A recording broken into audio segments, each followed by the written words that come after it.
The Secretary of Defense on the West Coast, talking with leaders in the technology industry. What have we heard from him? What have we heard from Mr. Tillerson thus far about the rhetoric, about what the president has been discussing?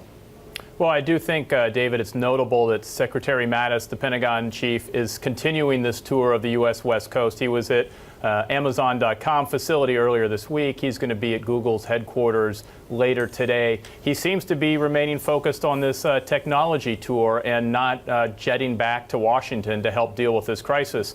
So I take that as one sign that maybe things aren't quite as imminent as the war of words between Trump and the North Korean government would suggest.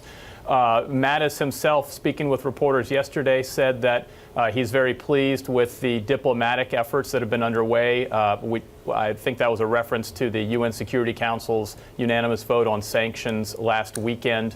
And the meeting today with Tillerson and with the UN ambassador, I suspect will be a look at what other diplomatic solutions or efforts can be taken by both the Secretary of State and by the UN ambassador. Kevin Cerulli, Bill Ferry's there mentioning jetting back to Washington. There was a report in Politico earlier today that the president was going to take a one-day trip back to Washington on Monday. He alluded to the fact that he was going to be in New York City next week. What does he contextualize this working vacation for us? What's he up to and what's he have planned for next week?